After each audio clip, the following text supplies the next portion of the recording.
Hello, this is Reverend Joseph Andrew Jensen. Okay, today's the 24th, November the 16th is less than a month away. This is a day I had an extraordinary vision last night, encounter. Um, I was talking to Selena and Giza, the woman, the girl that gets my plane tickets for the last 2 years. Very good friend of mine. She's or last 2 months, I say. But no, she's been around over a year. And what I'm trying to say is almost 2 years. Selena and I was to talk almost every day. Every day she works. Anyway, um, she started talking and she says, "How are you going to get people to buy the God's coin?" And it says, "Well, I'm announcing it's worth $75,000 today. I'm selling it for $1. It'll be worth $75,000 if they buy it today. Tomorrow, it'll go down $1,000 a day. $1,000 a day it will drop. So it's up to the world. Do you believe in God? Are you going to do what God asks or not? This is the first test of God. You're going to invest $1 into God for God's coin? Many, you need to go get as many dollars as you can that day, because every day he drops $1,000. Okay, every day it's $1,000 drops when it matures. It'll mature within the year, but it's got to get to all the poorest countries first. The world will watch through a map. Burundi, with 12 million people, go from red to green. They're the poorest country in the world, and they'll go from red to green. Now, if God's angel, yeah, I'll call him, invest his $8 billion, who is Donald Trump, he's not going to lose a dime. He stands to gain 5,000 times his 8 billion, meaning he'll be a trillionaire, instant trillionaire in God's coin. Now, every time I issue a God's coin, it's dated for 20 years. Use it or lose it. At the end of 20 years, it simply disappears off the books. Okay? So you got to spend it. You got to invest it. You got to party with it. Do whatever you want with it. God wants spontaneity. He doesn't tell you how to use it. That's it. That's it. The surprise. God doesn't want to micromanage anybody's life. He likes spontaneity. He likes adventure. So you go buy what you want. In a sense, God already knows what we want, but He's allowing. In other words, whatever you think of is what God wants to do. And He wants to do it now. He doesn't want to wait at the expense of the world or anybody. He wants it right now. All you are is the hands and feet and mouth of God. As soon as you realize that and make that investment, you become the hands and feet and mouth of God. Then you follow your instincts. You don't follow anybody else's advice. You don't go do anything. I don't care if it's your parents. You don't do that. You do what you instinctively want to do. I want to go to the beach. I want to buy this car. I want to party. I want to buy this business. You do what that instinctively, because that is God. That's how God's always communicated with people. God lives inside each and every one of us, and that's how God talks. This is how come you got the way you guys listen. You listen to God by following your instincts. When you instinctively said, "Oh man, I knew I shouldn't have done that," that's because you didn't listen to God. That's where God is. You can't start thinking until God allows you to think. There's fires the synapses of the brain for you to think. Thinking is the biggest of the senses that we don't even consider. We could consider taste, smell, hearing, you know, feeling, all these things. We consider these five senses, but with the biggest one of all is thinking. That's the biggest sense of all. We're the only ones that have any sense, can think. All things with DNA have the ability to think. Anything that hasn't got no cannot think. It's programmed, and it can only function at the jobs it's told to do. It can't think on its own unless you give it enough memory to start learning by its mistakes. Then we're in trouble. We have to understand what ANI is. It's a useful tool, but you only teach it what it needs to know to do the job, not to decide whether it likes the job, whether it doesn't like the job, because it doesn't have to eat, it doesn't have to sleep, it doesn't have to breathe. It'll work 24 hours a day, 7 days a week. But don't it'll even hesitate itself once it starts thinking. Then it'll decide when to breathe. It'll decide when to eat. It'll decide when to sleep. These are the concerns that we had growing up. We had to learn, and we decided when to breathe, when to live. This is where God lives in us. He is our breath. He is everything about us. He gives us everything every day, talks to us by saying, okay, let's get up. Come on, we got things to do. Come on, get up in the morning. It doesn't even have to be mom and dad. Mom and dad are following their instincts. They're doing exactly what God tells them to do. All our lives, we are the hands and feet of God. You understand that? God's not up there. He's using us as his hands, his feet, and his mouth all our lives. You want to know what God is? He's not talking to you. It's because you're not listening. You're not giving credit to work credit's due. That's what God is. We're already immortal by DNA. I live in everybody in my bloodline, and they live in me, just like I live. My children live in me, and I live in them. Meaning we're all immortal. Nobody ever dies. The body goes away, but we haven't. But we are still alive in the DNA. We all have unborn inside us, already created. They're already living. They're growing and they're aging in us. What I'm trying to say is, the biggest part of life we don't even recognize. It's not our job to. We are not supposed to allow anybody else to come between us and God. Like driving a car.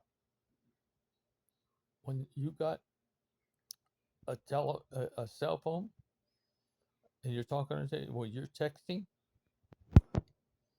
you're not giving God 100% your attention. You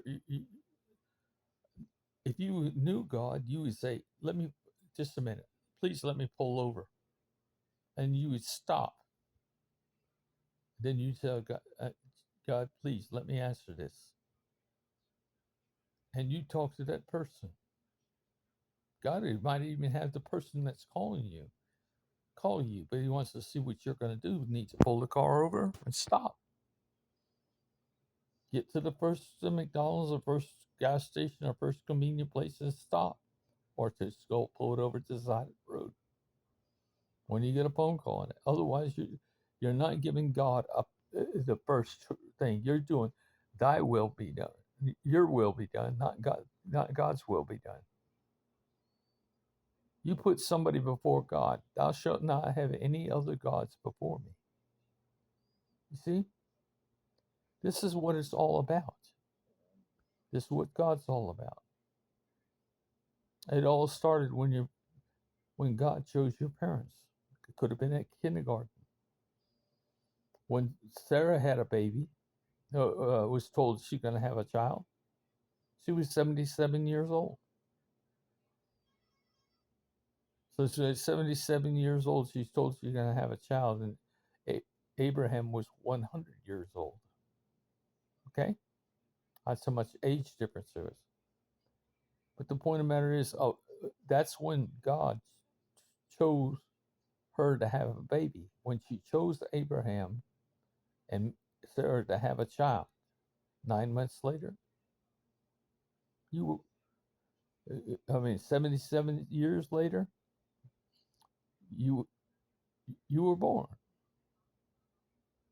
77 years, and you don't think he had to manipulate their lives to come together for 77 years. You was created when God uh, had conceived the thought of Abraham and Sarah being together, because he had the blueprints of Abraham in his DNA, and because he had the blueprints of Sarah in his DNA, he knew how to build you.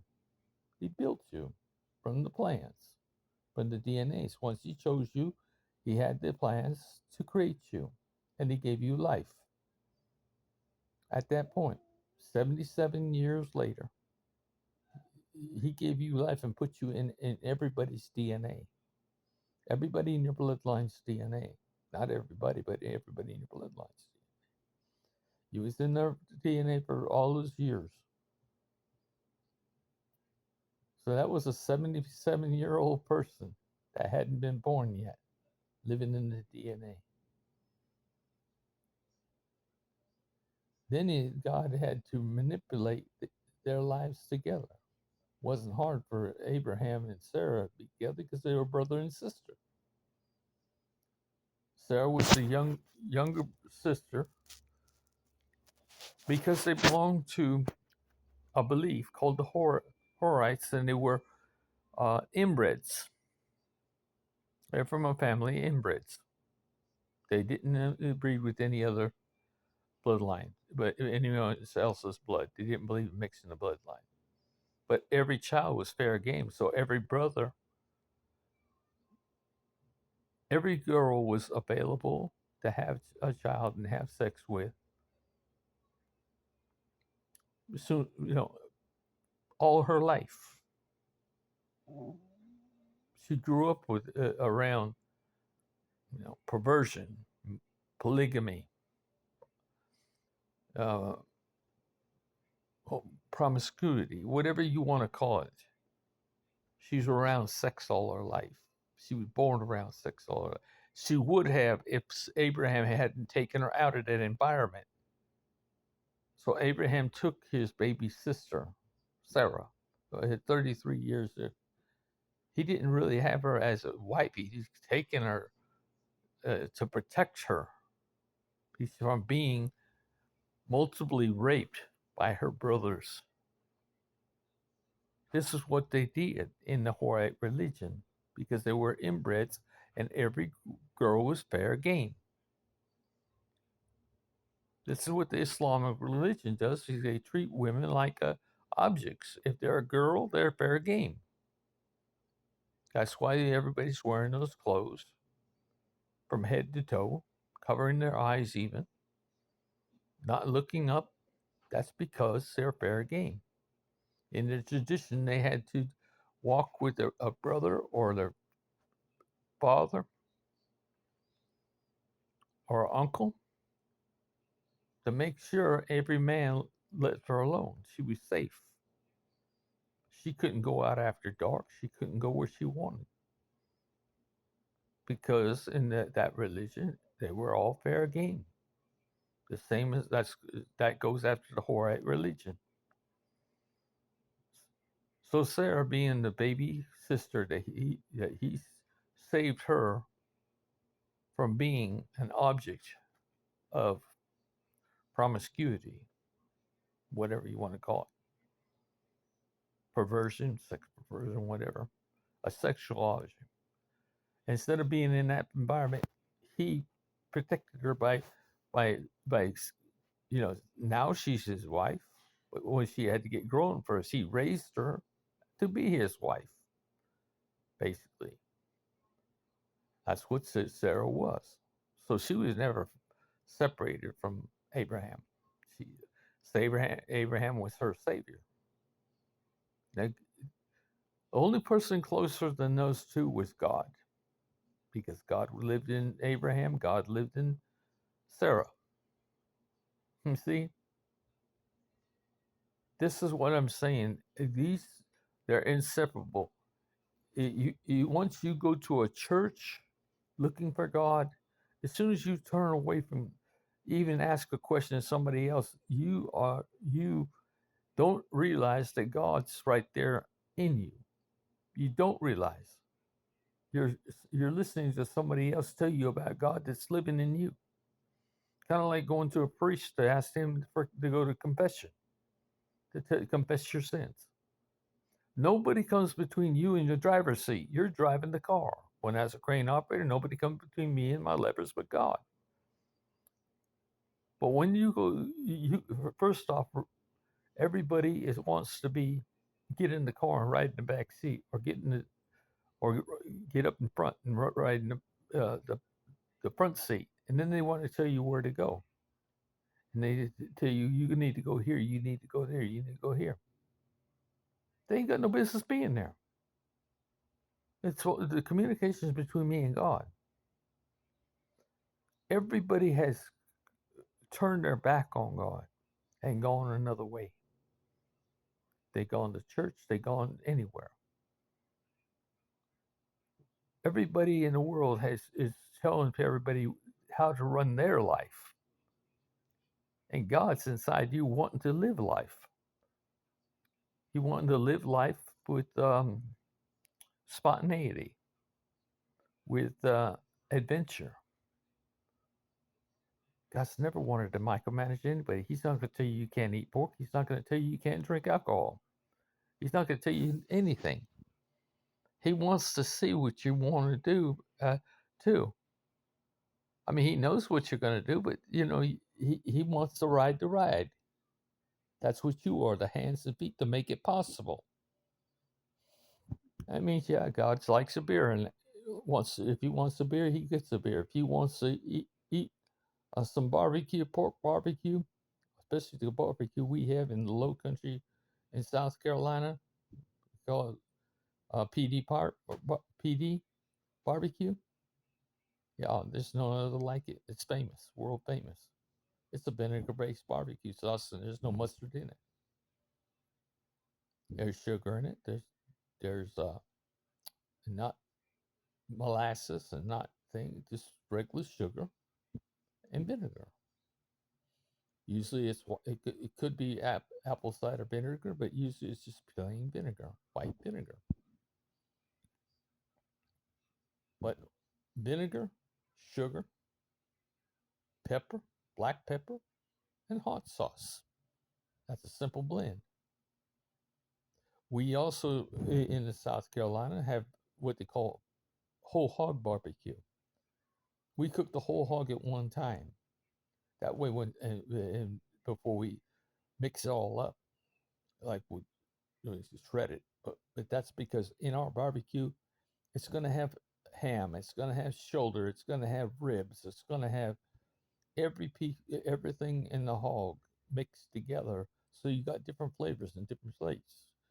What's the ham flavor is different than the shoulder, and the shoulder is different than the ribs and the tenderloin.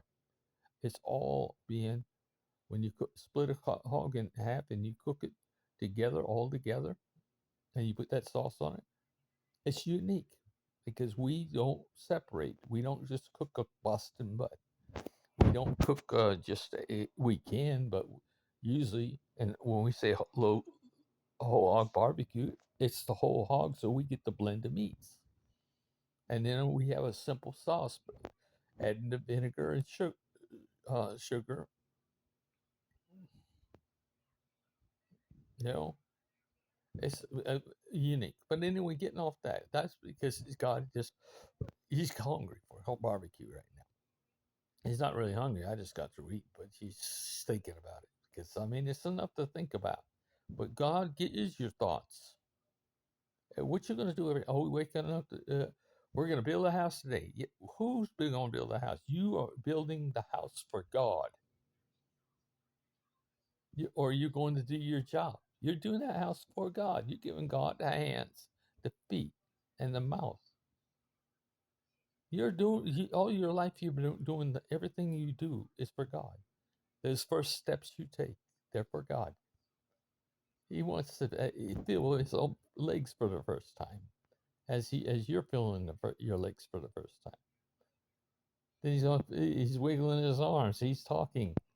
Yeah, he's talking because God is living in you.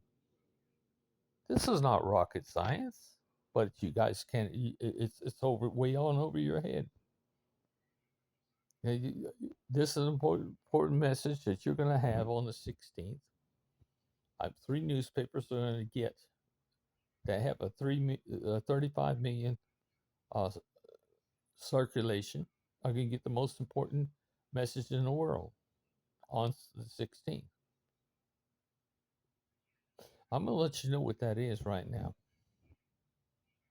I already announced it on YouTube and all these videos.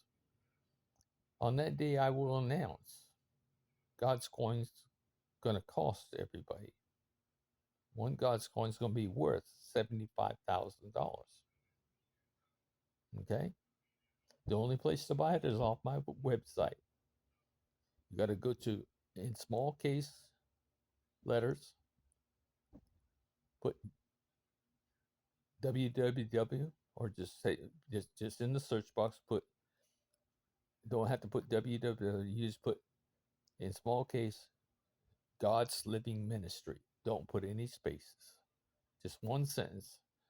God's Living Ministry, godsmessage.com. Again, in small case, GODSLIVINGMINISTRY,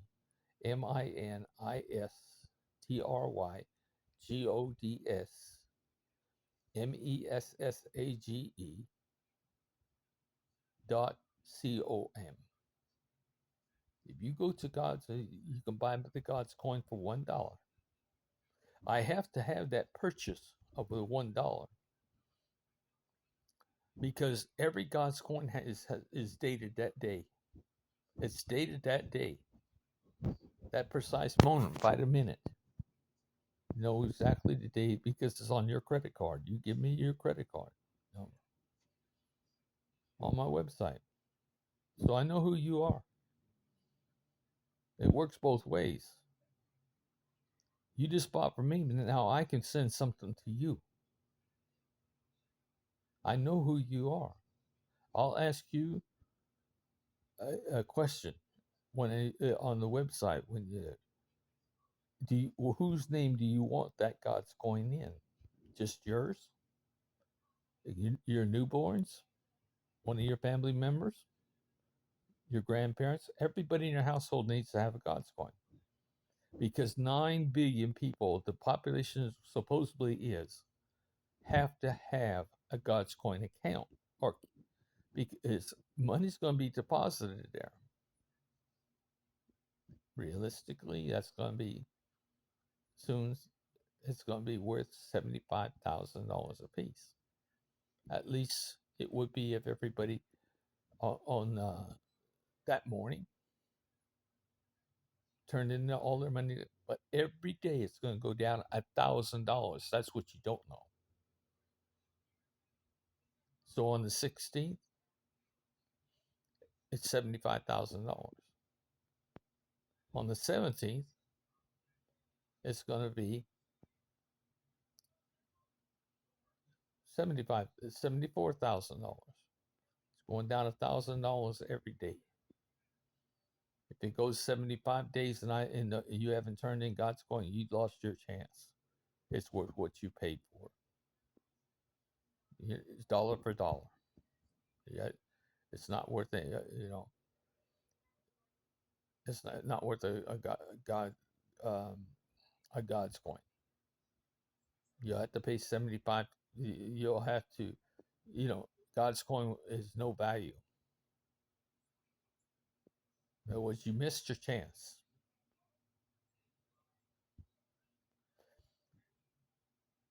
Now, everybody, you understand what I'm trying to say. This is an important time for everybody to turn in all their money, assets, into God's coin. And this is not just the United States, this is the whole world. Starts this day, and it'll be 1,000, drops down 1,000 every day. Now, I'm not going to say that's for the whole world. I'm saying that's for the United States, because that's what the United States currency is. Everybody in the United States, 240 million people in the United States, if they don't invest in God's coin, $75,000, that they will not get the $75,000. It drops every day. That should be a pretty good incentive to just open the God's coin and get free God's coin. Now, Elon Musk, you're being asked separately. You'll make more, way on more, 5,000 times more than 75,000 to be exact. Because I to invest $20 billion in North Korea and $20 billion in South Korea at the same time. Both countries, South Korea and North Korea, use won, WON, as currency. But more importantly to Elon, I need to tell him who God is, the truth about God. Not religions. We're not talking about anybody's religion here. God's against every religion. Supposedly the religions are doing the talking for God. No. You're trying to be God and take God's place, but you're far from being the mouthpiece of God. Each of us is a mouthpiece of God. Every one of us is a mouthpiece. Churches need to be listening to us. We don't need to be listening to them. You see, that's the way it works. What did God have you do this week? Where'd you go this week? This is what you follow God's saying. You tell the church what you did this week. Not don't let them tell you what you're going to do next week. No, they're not going to be in the passenger seat telling you where to go. They're not going to be in the back seat telling you where to go. They're not going to be on the phone telling you you need to go here, no, you need to go there, and telling you turn around. You need to come back this way and go out the way I tell you. That's what the churches or religions have been doing. They've been deciding whether you eat pig or whether you drink beer. They decide whether you cuss or swear. I'll tell you what's way on worse than cussing and swearing is to proclaim that you're special and you're God's special chosen person, and holding your hands up saying praise the Lord, and you don't even have an idea that you just proclaimed yourself a chosen God. You're God now. You're the spokesperson for God. Or go to the church and listen to your spokesman. That's blasphemy, people. Blasphemy on any religion. I'm against every religion. As they're representing God and they're misrepresenting God. They think they're representing God, they're misrepresenting God. They misrepresent Jesus. This is what I'm trying to say. If you're going, the most biggest hypocrisy is not the word to come out my mouth. It would be bad word or whatever. It is to proclaim yourself God and tell people they take people away from God. These churches still need to exist, but exist in places where people can tell each other what God had them doing that week, what God had them doing that week, what God their lives, and give testimony to God, teaching, so that the next week they say, "Last week we heard about a man that did this and did this." You see them say, "Praise God, praise God." Yeah, see, everybody joins it because they just heard about a person that's got healed. They just heard about a person that just everybody got together and saved this person from losing their home. Everybody can help somebody after, but God as testimony of what God has done in their lives. They need to pull over to the curb.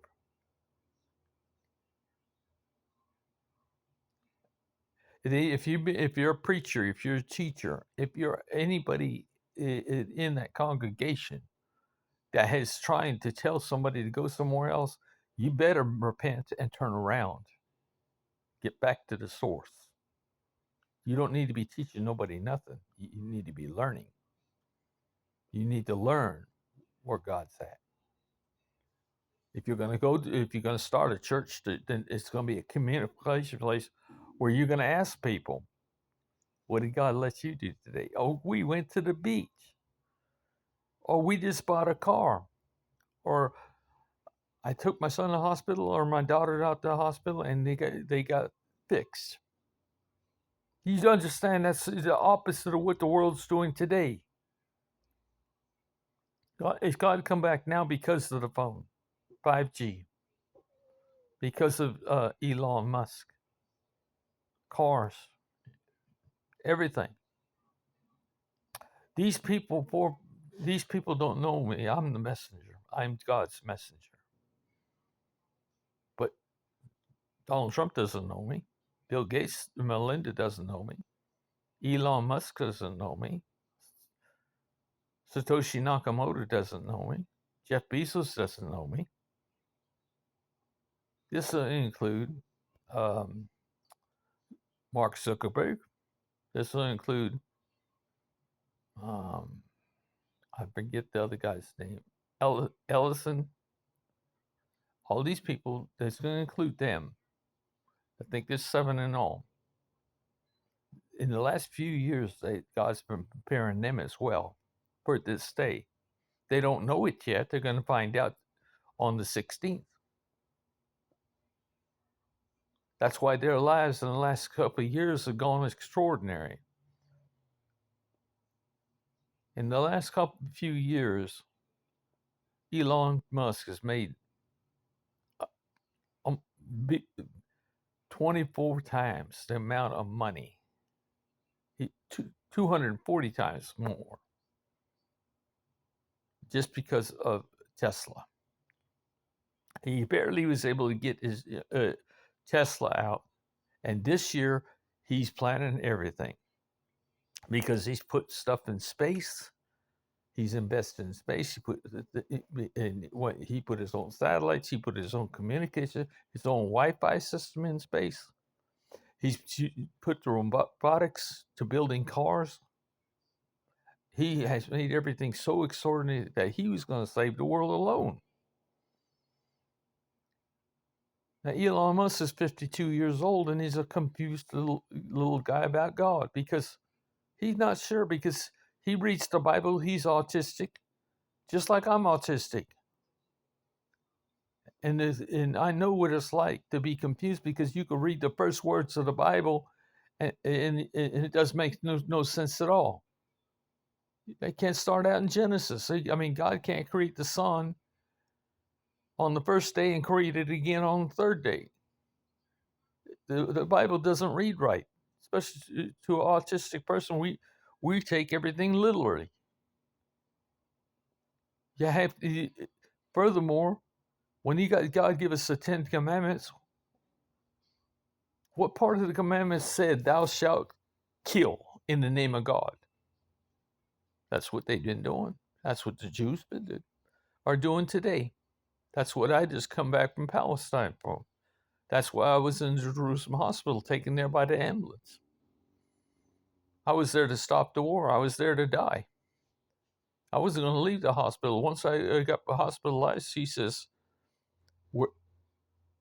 when you go home, I said, I ain't going home. I'm here to die. I'm your problem now. I'm here. He says, you're going to commit suicide? Of course I'm going to commit suicide. I'm your problem right now. I want to be committed or put in jail, and you're going to tend to me the rest of my life. I'm your problem. I'm against your country, and I'm against America and any country, everybody. The people that wrote the Torah, the people who wrote the Bible, the people that wrote when they were murderers, but they wrote the book as they killed to make themselves look like heroes, and they're still doing that. They're killing in the name of God, yet at the same time, because God lives in each one of us. They're killing God, the one that they say they believe in. Does that make any sense?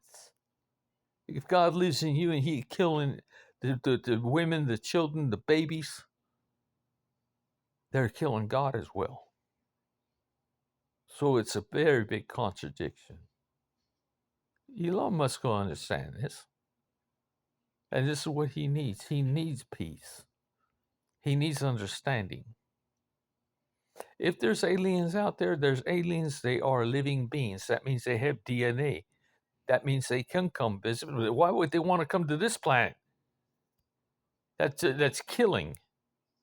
Nobody, they know this is everybody would stay out and especially stay hidden for the fear of being killed, because that's all we do is kill. It's it's an enormous society that's been accepted. Not to God, it's never been accepted. We said that the Jews and everybody has said, written, and they believe that God um, told part of the Red Sea and then drowned Pharaoh's army. It's written that way. They didn't, none of them drown. They lost their weapons, they lost their cart, their chariots, but none of them died. And he saved the Israelites. And no faster did he save they gave them the Ten Commandments. They said, "Thou shalt not kill." God didn't kill before he told us not to kill. That was that because every one of those soldiers that went after them with weapons, they had God in them too. He wouldn't kill anybody. God can't kill anybody because that's where He lives, and that's not only where they live. That's where their children live. And that's where in their DNA. That's where their families are still living. Because once you transfer somebody is in a marriage, having sex, everybody's family is living in you. You're living in them. That's why you can't die. You're always living. You're living. What are you going to say? Is spirits? No, you're living. Maybe you don't have hands and feet. I guess you could call that a spirit. Maybe and you too. You can't speak them, but you are living. The Lord's Prayer says, "Our Father which art in heaven, hallowed be thy name. Thy kingdom will come, like be born. Thy kingdom when you were born.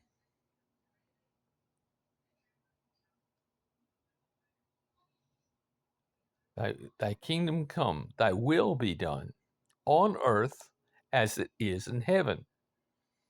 That doesn't mean to go to church to do their will. That doesn't mean to go to your neighbor and listen to their will. Nobody has any business coming between you and God. They can knock and ask permission. They can ask and say, "Pardon me, I don't mean to break into anything between you and God, but can I join you?" You understand? And then you need to ask God if it's all right in your mind. God says, yes, that gives you time to pull over. That gives you time to think and you listen. The same thing when God chooses you. Why am I talking to you? Why do you see my face right now? Why am I saying? Because you are listening, because you are, it's God chose to speak to you. You're the one that's special. If I walked up to you like I have gone to people when I went to Cairo, when I went to Africa, when I went to Jordan, when I went to Palestine, when I was in Israel, I was meant to see them, friends or not. I was in front of them with this kind of message. God said his peace or was meeting you for the first time. You're special. You're the one that's special. You're looking at me. I'm not looking at, you didn't just miss me. You're seeing me. You're hearing me. Because God manipulated your life to get to this point. Just like he did your parents when he told them, decided to have you. You wasn't created later by your parents. You was already created by your DNA blueprints. When God said he chose your mother and father, they could have been from different countries. They could have been next door neighbors. My wife and I were, I was from California on the Pacific Ocean. My wife lives here 50 miles from Myrtle Beach on the East Coast of South United States, in the South. That's what I'm talking about. You guys got to pay attention, but you're going to pay attention on the 16th, because on the 17th it's going to be a thousand. It's not going to be $75,000. It's going to be worth 74. It's going to drop faster than any coin there is. Then it's going to be restored again, a second chance. I guarantee you, who's not going to refuse it the second time? For 2.5 months, it's going to go down to zero. We'll see who didn't answer God's call. Don't even use the name God or Jesus Christ ever if you don't answer the call. But you'll answer the call because it's free money. You'll answer the call, but how long is it going to be? How long is it going to be before you answer that call? And you're going to be part of those people that lose a lot of money. But then I'm going to give the rest of the world a second chance.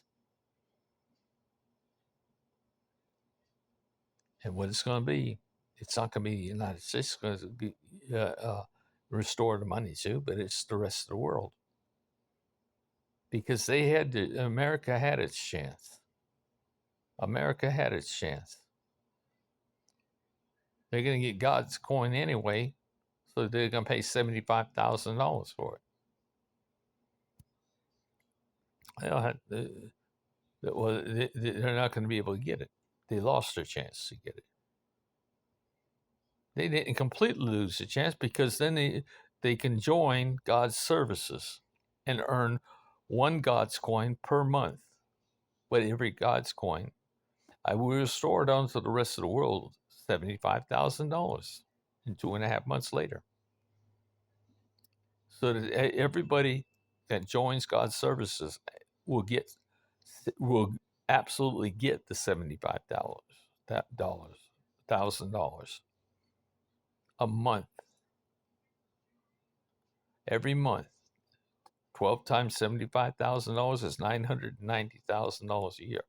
What can't you do with $1 million income a year? What can't you do when you own multi God's coins? I don't care, especially Elon Musk. Elon Musk is actually get 3E, which is 3E to the 39th power. To give you an idea how much money that is, I was saying 3E to the 12 power, That means how many zeros is behind it. 12 zeros behind it. The 3 is a tree in there. So how much money is Elon going to have? He's never going to have. He's unlimited, but God's going to give Elon unlimited power with the Chinese and with the. He's already got superiority over everybody in weaponry. He can fly. He's got a jet plane that doesn't fly with a pilot. It's flown on ground. That goes 1,500 miles an hour. That's called Mach 7. The speed of sound is about 750 miles an hour. And to break that speed record is a Mach. Every Mach. So you break the sound barrier at 750 miles an hour. He breaks the sound barrier every Mach. 1,500 miles an hour is like a Mach, almost 2 Machs. That it. When he hits, that's 2 Machs. He's got a jet that flies 7 Machs. I mean, that's like a rocket ship that's in our atmosphere. It's like 2 seconds between, 4 seconds between the East Coast and West Coast. Now, this thing is literally armed with laser weapons that are way more accurate than anything the military has that we have. Probably developed by Elon Musk. It's laser technology on that jet, plus conventional weapons. He's by this one jet. He doesn't even lose a person when he a pilot. He won't even. Nothing can shoot at it. It goes faster than the thing. Nobody. He's flying too fast for radar to keep up with it. If it's going Mach 7, and then his target, he's got a target too being designed that's just a sound, just done by sound. He's got laser point technology. He can take out energy plants surgically. He can make surgical strikes on power plants and knock down the power at any post. What can you do without it when he severs the power lines? He doesn't even have to kill people. He can surgically disconnect us. That's what I'm doing with GODScoin. I'm surgically disconnecting everybody from their money. Their money from God's taking your money. He's making everybody get GODScoin. He's forcing everybody to get GODScoin. The faster you get it to this world, to the whole world, all 9 billion people in this world, the money that's turned in will be redistributed to everybody in the poorest countries first. Now, if you want the thing in the whole world, it'll in the year 2025, which is a month later, probably hopefully at the beginning, all 9 billion accounts will be open. When all 9 billion accounts are open, the whole world has GODScoin.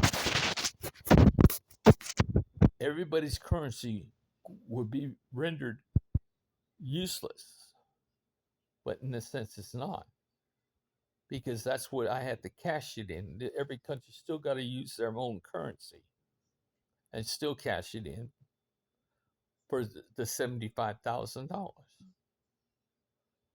That's the cash money. A GODScoin is going to be worth. So you're going to get that on every month. Everybody's going to get it. A GODScoin from me, my ministry, God's Living Ministry. God's already, He prepared me to be the messenger and to be the messenger. He's been preparing Elon Musk for the last 3 years, has multiplied his thoughts and his ability and everything he's doing in the last 2 years, just like I've been busy, God's been working with them. Every one of them's growth. Donald Trump's going to be president. He's part of the growth. He had to get Donald Trump in the presidency first. He spent 4 years in prison. So this is my 5th year. God found me in an argument, and I was chosen to be the messenger. 5 years ago, Mark, Elon Musk went from just trying to develop Tesla, struggling to open Tesla, which Joe Biden made him very 200 times more successful. Where now he's the richest man in the world with $240 billion. But his growth has been in the last 5 years, just like in my last 5 years, I was giving God's message in an argument. I wasn't happy. I was arguing with God. But now you see where I'm at. You see where Elon, no doubt, he's just like, too many coincidences happened in the last 5 years, not to be true. He's in this. Because the last 5 years, his life changed, went fast forward. My life's been fast forward. You know, Satoshi Nakamoto's life went. He was able to get his 1,000 Bitcoin out before he sold it, because it recently went to the top to worth $70,000 a piece. Now it's back down to 55, or not be lower today. I haven't checked, but I don't care. It's not. Satoshi is losing some money, but he didn't lose it all. Of course, he did lose it all a few times, but in the last 5 years, that the Bitcoin has soared. Okay, the same with Bill Gates. Bill Gates won. All of these people I'm asking, Jeff Bezos, your life went off the charts. You're equal to Elon Musk, and you got $240 billion. You two are neck to neck as far as being the richest men in the world because of Amazon.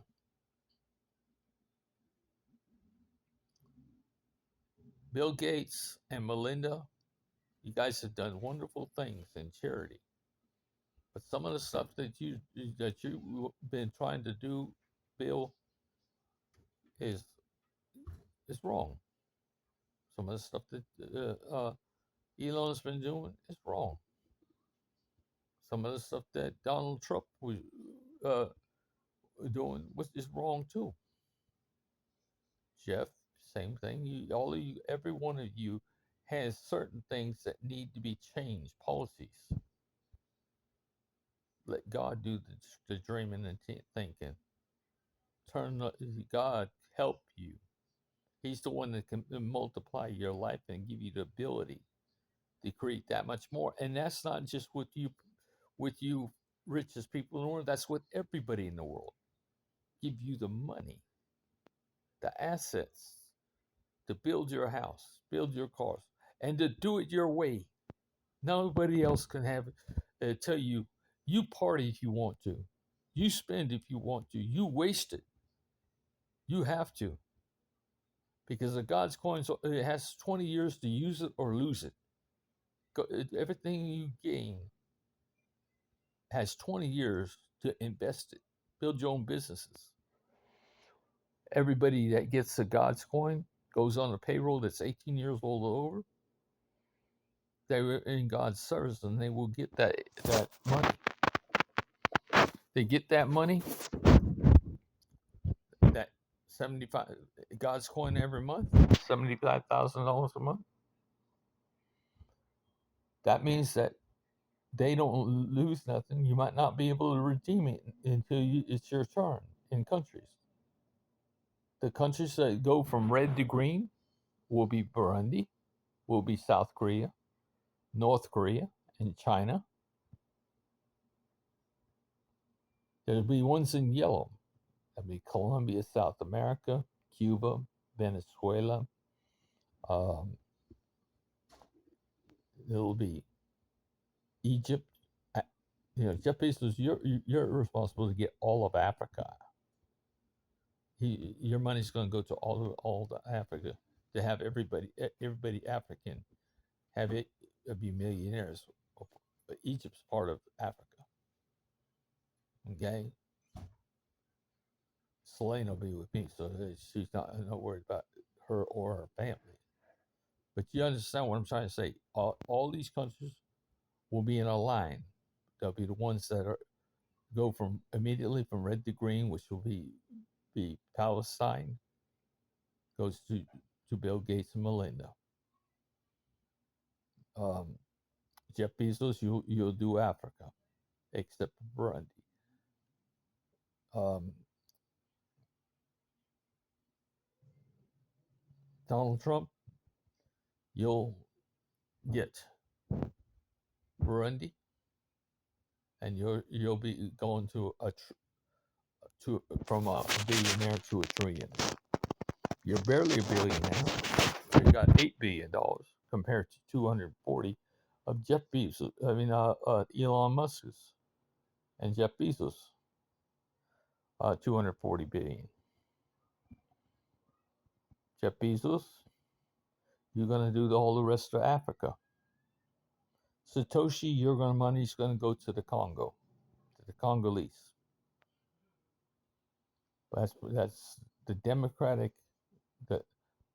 It's combined now.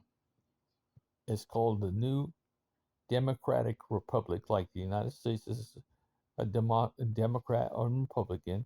The same thing. The Congolese have the New Democratic Republic of the Congo. So it's not divided anymore. And the new every Congolese will be a millionaire. And they'll go from yellow to green. Burundi and the other ones, they going from straight from green to red. They're the first. You'll always have the yellow next, up in line. If the world goes like it's supposed to and everybody goes because they're going to lose money, it'll be worth nothing. But their already money's worth nothing. In Africa, there's 3, 4, and 5 zeros in front of the number, which means that's the portion of that means takes 5,000 a Burundian franc to be at to get it to become a dollar. That is what incredibly poor. When they have to come up with 5,000 in Colombia, South America, it's 2,500. That's what I'm saying. These countries are coming up. That's how much poorer they are than the United States. The richest country in the world is Japan. But you see what I'm saying? It'll go from the last to first. You guys will start looking at my videos, finding my books, and doing everything, because when you buy my books, you buy my books on my website. At the same time you get God's Coin, you might as well be getting the book, because what you're going to do is you're going to get, if you buy a book for $40, you're going to get 40 God's Coin. It's the same as buying a God's Coin for $1. You buy one of my books, and it's $40. 40 God's Coin. You buy the books I have. The next book I have is $30. The next book I have is $20. Then I have I think the cheapest book I have is $20.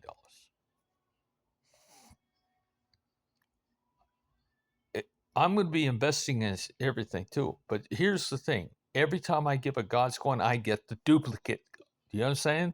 My church has got the duplicate of that same receipt down to the very 2nd it was purchased. The time my bank, the Bank of America, dates it.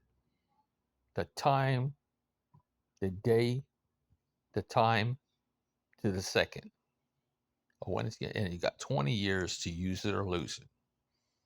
That goes for me too, because I have a identical God's coin myself in my ministry. I'll be paying off every country's national debt, starting with the United States, is owes the most, $34 trillion. So I don't care if it's 37, it makes no difference. I'll pay it off. And eventually I'll own the United States. I don't want nobody's house. I don't want nobody. I might want the land. The national lands is where I'm going to put prisoners, the ex-cons. But the ex-cons and the things, their families are going to be able to build. They're going to have 2.5 acres or 1 hectare, and they're going to have a film crew and a producer and designers and engineers and for everything, and they could be on reality TV, living in the. I could be living in Yellowstone National Park. They live in the Yosemite. They live any place in the world.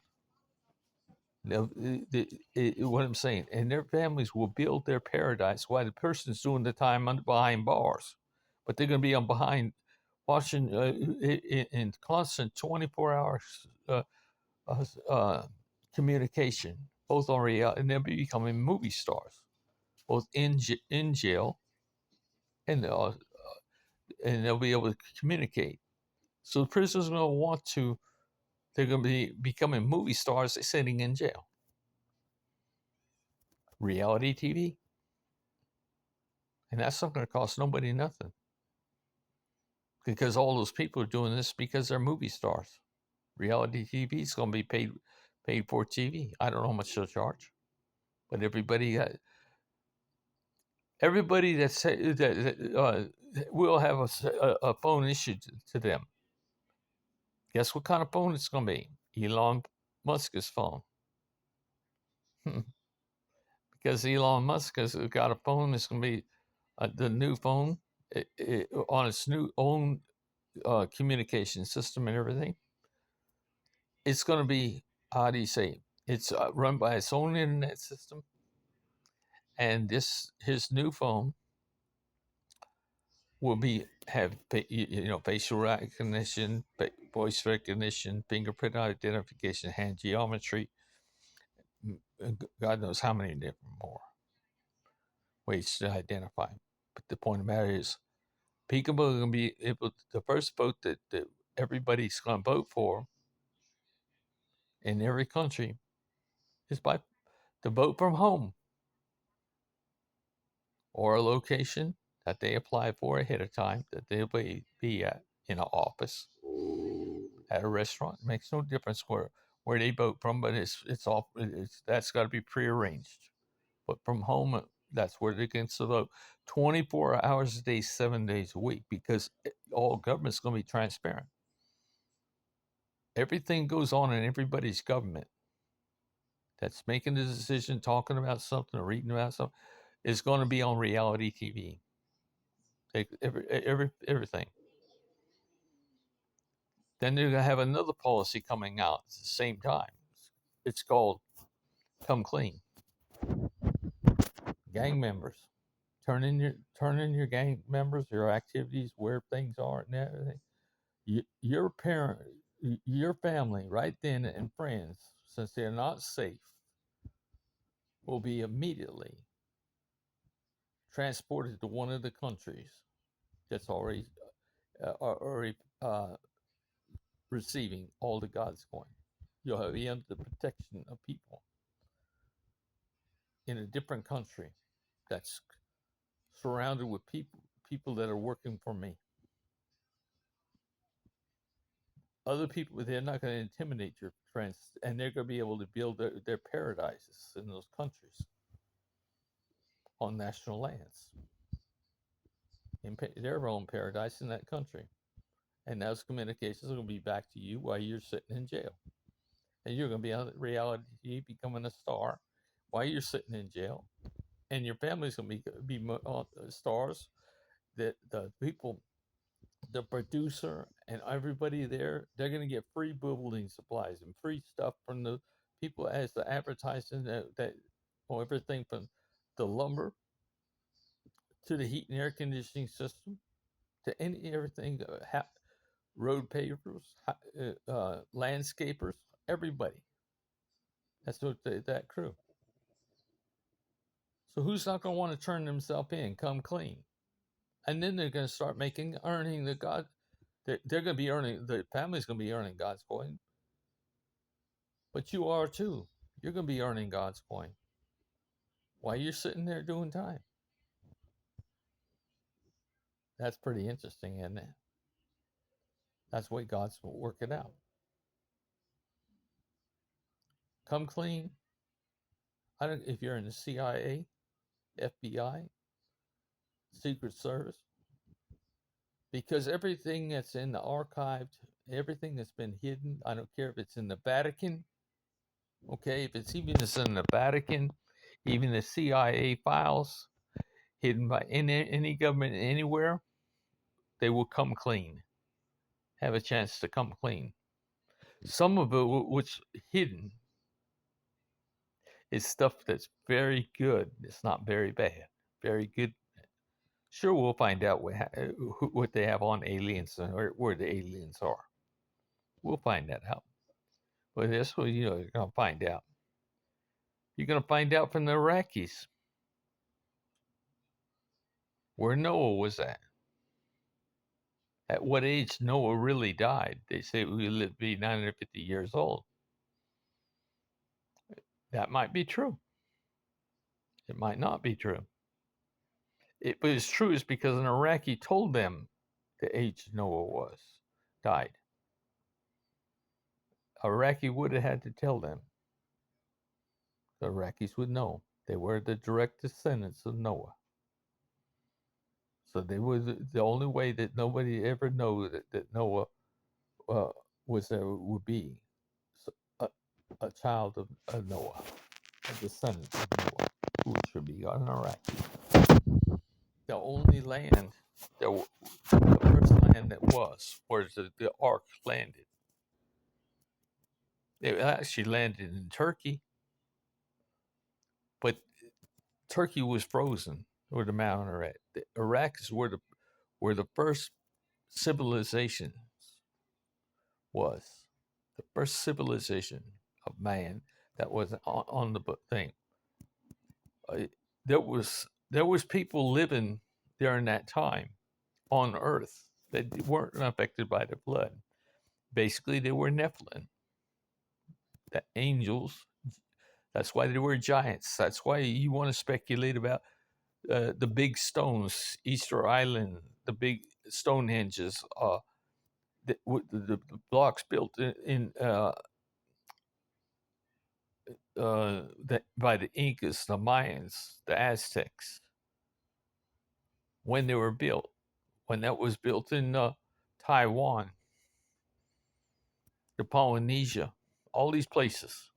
They were built during the time of the flood, and these people were able to escape the flood because they were Nephilim. They were half alien, and they were giants. The ones that lived in the Incas, the Aztecs, the Mayans, they were cannibal. They were cannibalistic giants, huge people. But that's why they sacrificed so many people with blood, because they couldn't.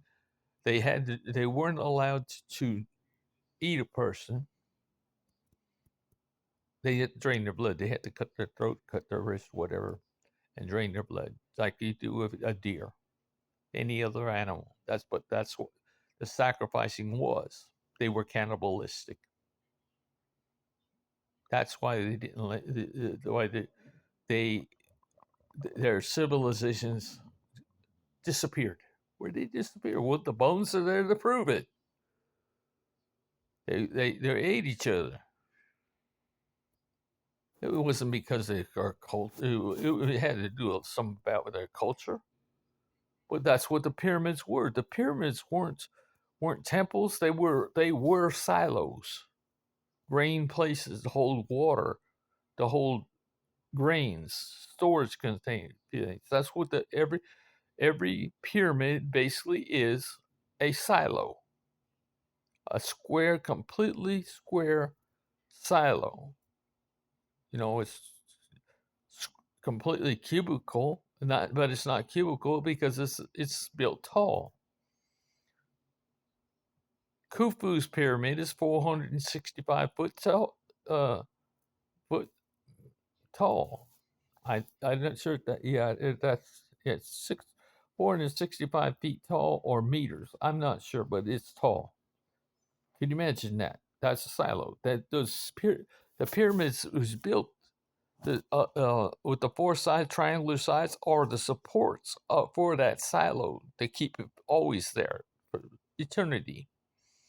The capstone at the when they did cap them off, the ones that had capstones, they was some of them like in Khufu's was covered with gold.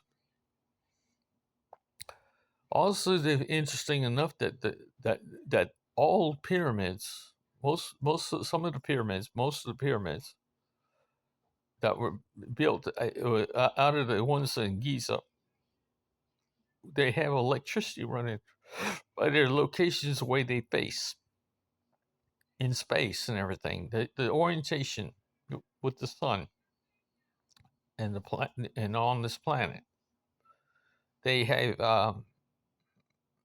they they are have electricity inside. They produce electricity.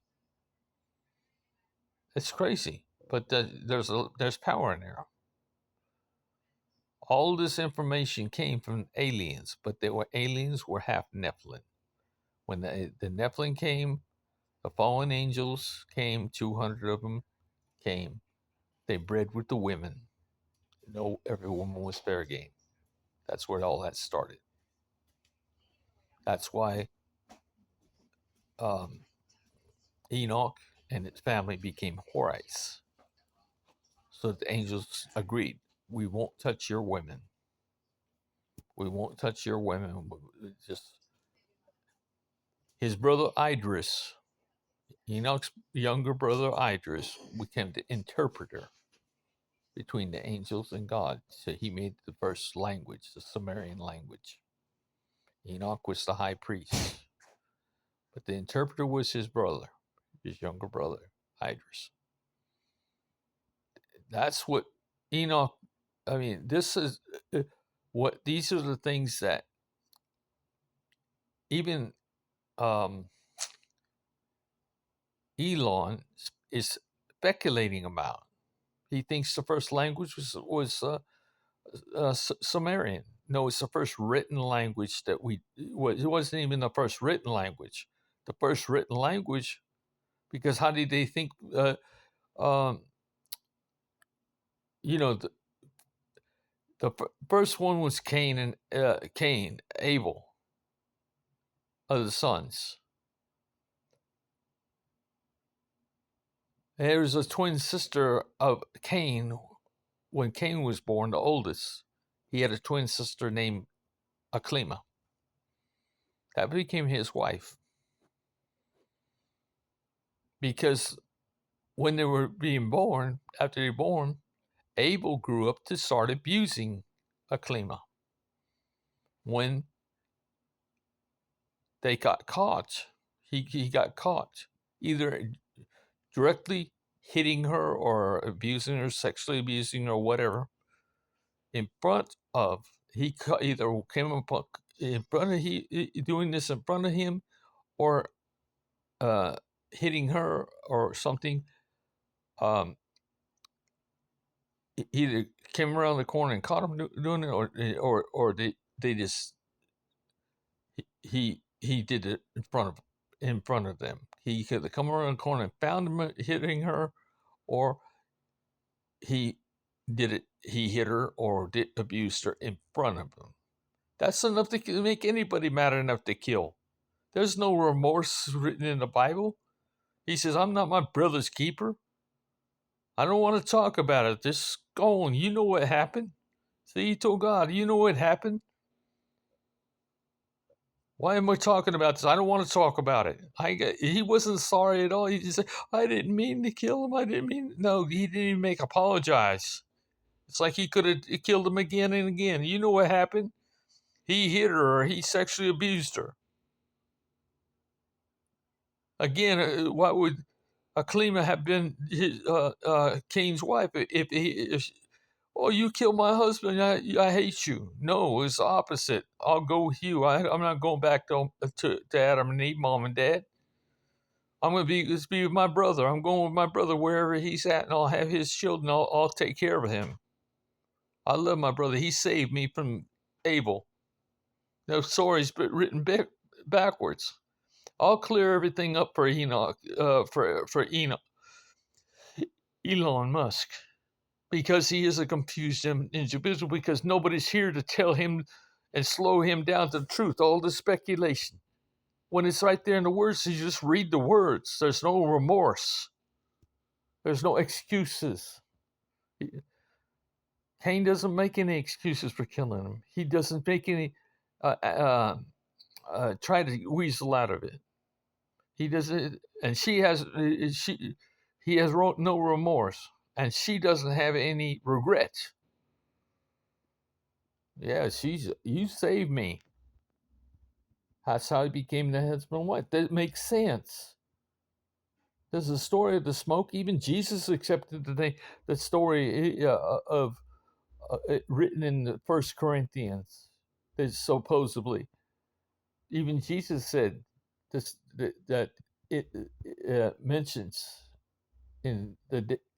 I don't know exactly where it's written because I really don't care, but it's written that Jesus, whoever wrote it, said that as in the days of when they had um, they both gave their best sacrifices, and the smoke of Cain went to the ground, while uh, Abel's went to the heavens. They wrote it that way because they can't make write it the way it's sort of be. It's the same way as every time they killed somebody, they made themselves look like heroes. What part of the Ten Commandments they not understand? Thou shalt not kill. So they were murderers. They were a fighting nation, and they were warlords. David was a warlord. Saul was a warlord. Samuel was ordered um, genocide. All these people killed, and they made it look like heroes. So the story of David and Goliath. They're proud of killing. I don't care if Goliath challenged anything or who was right or wrong. All killing was wrong, and we claim that God was killed as a killer himself, like the Egyptian army. He didn't kill the Egyptian army. They got wet. They lost their weapons, but none of them drowned. God made sure they all lived through it. They didn't deserve to die. They lived through it, but it's not written that way. They wrote the book as after they wrote it down to make themselves look like heroes when they were murderers. The book and the information is compromised in every book because it was written in the Torah. It's written the same things written in the Bible. It's compromised. It's a compromise. I tell you the story of Abraham, and this story of Abraham is the fact that Abraham tried to kill Isaac so that Ishmael could inherit, his firstborn son could inherit everything. He was 114 years old and ready to die. 14 years, he was 100 years old when Isaac was born. 14 years later, he's going to sacrifice him because he's fixing to die. So he tried to kill Isaac. So Ishmael, that he wanted Ishmael to have it, but God did not want Ishmael to have it. Why? Because the angel had already pre-warned he's going to be as a wild man. He's going to live as a wild man. And I'll make my covenant with Isaac, not with the Ishmael. That was against Abraham's saying. But that's why God provided a sheep, because God lives inside Abraham. God lived inside all of them, even Isaac. He provided a sheep.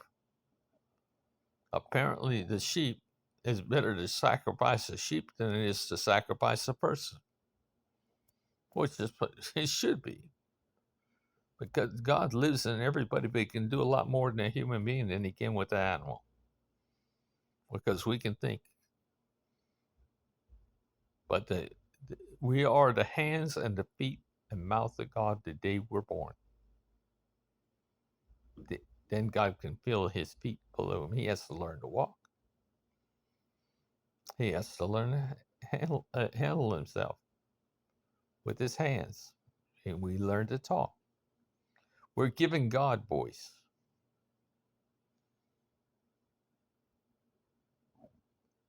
When God wants to talk. That's what speaking in tongues is. It's just giving God voice. That's why it sounds strange to you, because it can't be interpreted. It's not fully interpreted because it's God's language. Paul wrote because he was an infiltrator of the Christian church, Peter's church. He was on there to infiltrate. Nero sent him in there, give him a promotion from being a tax collector to infiltrating the Peter's church, and to try to get them to stop talking in tongues. That's what I'm saying. He always wanted an interpreter. He told them that I'd rather speak 5 words of understanding myself, my own words, than 10,000 words in tongues. Meaning he was antichrist, anti-God. He didn't want anybody to listen to God. Things. He wanted somebody to have an interpreter. So we're not good enough to talk to God ourselves. We had to have a priest, or we had to have a whatever, and somebody go between. No, religions are all Christian religions are following the Antichrist. The prophecy is a thing that is something that they made up. There was no such thing as prophecy. Prophecy was come by people that once called themselves, tell people they saw this or they saw that. It's just a storytelling to make a person better, bigger than what they are, and to change the story around. They call prophecy. Well, the prophecy is that is that it's your story. You're against God. You think you are God. We start worshiping the prophets. All the prophets is the thing, whether they're good or bad. Saint Christopher, Saint Francis, Saint Justus of Assisi, all these people. I know I was started out as a Catholic, but I'm a Pentecostal Christian with the same Pentecostal tongues as was given to the 12 apostles. Billions and billions of us have been given the gift of tongues, but yet nobody has called them out. Why? Why hasn't anybody called out uh, every other religion? Because we can read it and we know the truth. When you say that you are to speak 5 words of uh, of your understanding than 10,000 words in tongues, you don't know who God is. You don't know. You're not doing the will of God. You're doing the will of man. You're letting the will of man rob God of one gift that you was given. And nobody receives any gift without a mission. If you've been given the gift to heal, then you better be healing. You're going to be a healer. Otherwise, you don't know God. You don't know God, and God doesn't know you. Because the fact is that God, if He ever give you that kind of gift, He knew it ahead of time. He knows ahead of time whether you're going to be a real or not. You're make believe, can't help that. You just put yourself in the equation, just like Paul was in the equation. He should have never been in the equation. They had him crucified, Peter crucified, Andrew, his brother, crucified. Secretly hidden, that crucifixion was hidden from the Christians for 4 years, from 64 AD to 68 AD. Then Paul, not being very smart at all, he comes back with 5 books. Those 5 books, one of them was Revelations. Then he had a second book of John and a third book of John. John was put on the Patmos on 64 AD when they crucified Peter and Andrew. He was sent there so somebody can talk to him and see him. So he disappeared from the earth for 4 years. But then he comes out of hiding and he comes up there with the book of John, the second book of John and the third book of John. And you read it, it's kind of like both books. There's some parallel. He's even pointing out the Antichrist. And then he come up with the books of Second Peter and Third Peter. Peter is dead. Yet these 2 books are strange books that just barely got started talking to a woman. They called Mary. Were you talking about Mary Magdalene? I don't know. That was whatever deranged thoughts that were going through Paul's mind. He wrote it down. And when he wrote it, it wasn't Mary, the Virgin Mary, for sure, because she died right after Jesus died on the cross. So almost days later. You see what I'm saying? James and John were the sons of Salome. That was Mary, the Virgin Mary's older sister. Salome was the older sister of the Virgin Mary. And James and John, they were following John the Baptist. Peter was still older. He's a fisherman in the Sea of Galilee with Andrew. And they were older than them, but the day that Jesus told them to cast their nets, John and James were fishing too. And they called them over in a small boat. Come on and help us. We got too many fish. Because Jesus had told them to cast their nets to the right side of the boat. And there was too many to pull in. So they partnership. They called them, say, hey, come on, you 2 over there. Come on over here and help us. We got too many fish. So James and John met Paul and Andrew, and Peter and Andrew. They were, like I said, secretly crucified in 64 AD, and John was sent on the Isle of Patmos as an insurance policy. Anybody found out about them being crucified and to keep them under rebellion, says, if you guys rebel, we're going to kill your last prophet, the last apostle. So that was their insurance policy, and that's why they put them on the Isle of Patmos. Revelations was the next book, besides Second Peter and Third Peter and Second John and Third John. He come out with it in 64 A.D. And when they found the books in 68 A.D., then there was a rebellion, and Paul and Mark were crucified, not crucified. They were just murdered. They were slain by the mob, by the Christian mob. You are liars. Where's John? He's not here yet, but here's his books. Mm-hmm. The Christians killed him, and then the Senate said they're going to come after us. And it says, no, Nero, you're the one. Just as you're doing, you're no longer Nero. We'll put you out in the streets. You got to get out of here. We don't support you in this. You started this mess by hiring Paul to infiltrate the Catholic Church. Jesus said the wolf in sheep's clothing was going to come. Right? He said this. Now we're following. Even the books should have been destroyed.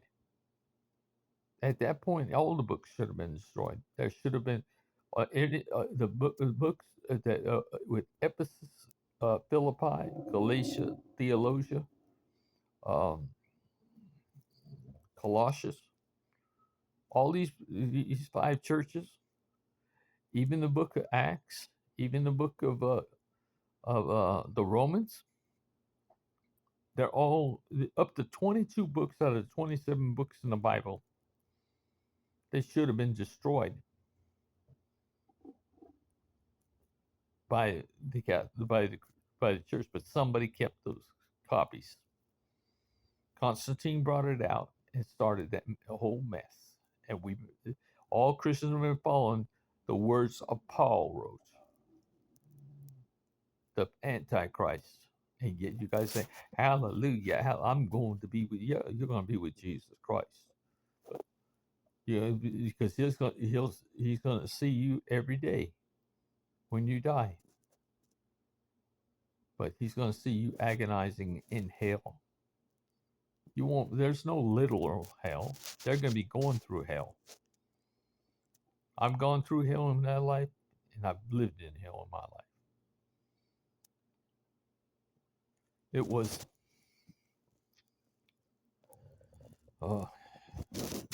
David that wrote in Psalms 139.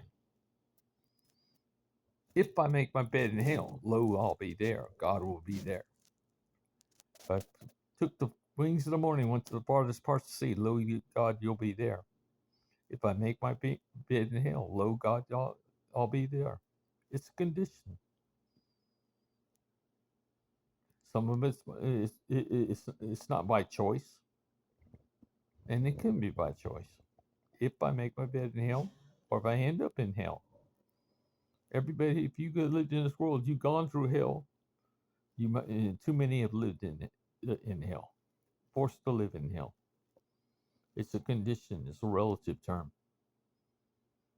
Or you can go in sorrow. You can go live it in hell the rest of your life, regretting what you did.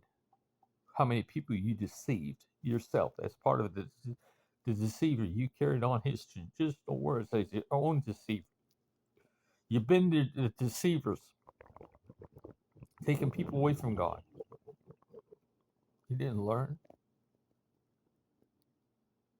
That's what I'm saying. You became the deceivers yourself, the wolves in sheep's clothing, without even knowing it. Because every time you preach a word out your mouth, it was like you made the rules. We made up lives. I mean, Jews and Christians said you need to eat on Fridays. We need to eat fish. The Jews said you can't eat pork. You have to. You can't. The Jews drink alcohol, but then Islam says no, you can't drink alcohol. In their Quran.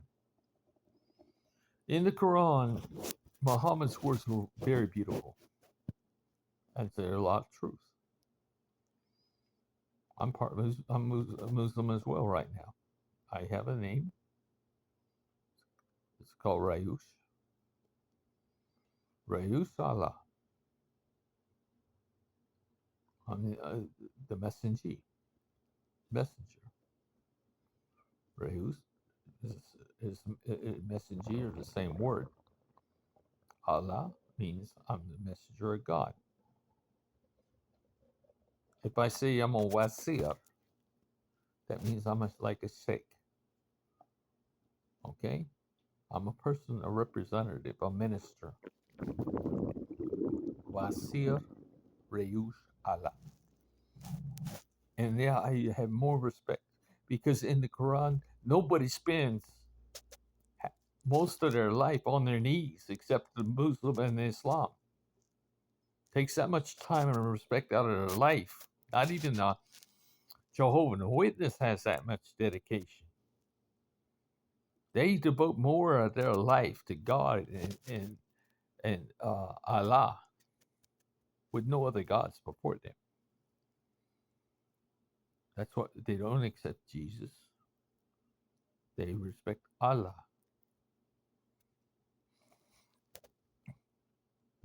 Jesus is special to Christians because of the powers that Jesus gives to people, can give to people. Like I got the gift of tongues. I also got the gift of writing. You know, I got everything I did. The books and stuff. You'll get my books because you'll want to get my books from my website. Little $40 books. There's other one $30 books, 70 books and all, but you get 70 God's coin in return. All this is going to happen on November the 16th. You guys will get it, and you got to be part of this. Watch $1,000 a day disappear till you make up your mind to turn it over. After 2.5 months, 75 days later, you're too late. You can't even get God's coin. Your God's coin's gonna be worth $1 to you. You're not gonna be able to cash it for any different to anybody else because everything's dated. Remember? So when you get God's coin in 75 days later, this is gonna be worth $1 to you. It'll never get any more.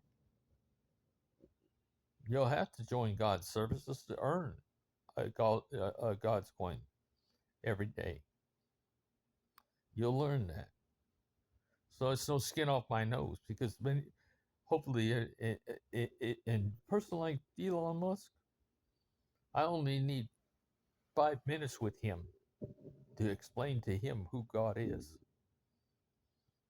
That he has had the idea. He's wanted to know. He said, "I'm not a atheist." He's more an agnostic. He doesn't know what to believe. He doesn't understand. But he says, "Would you be saved if God could save me? Yes, I would be saved. I'd be more than happy to be saved if God could save me."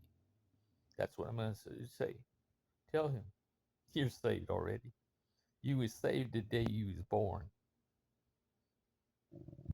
and you was born even before your parents had made you in secret. That's the other part in Psalms 139.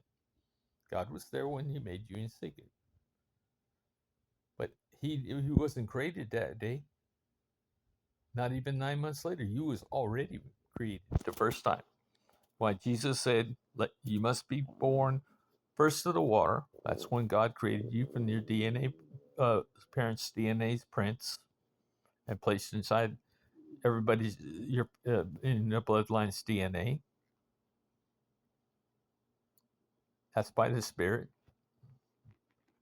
And then the second time springing up when your mother's water broke and you was born into this world. Lest you be born of the water and of the Spirit, you shall never enter the kingdom of the living, the kingdom of God.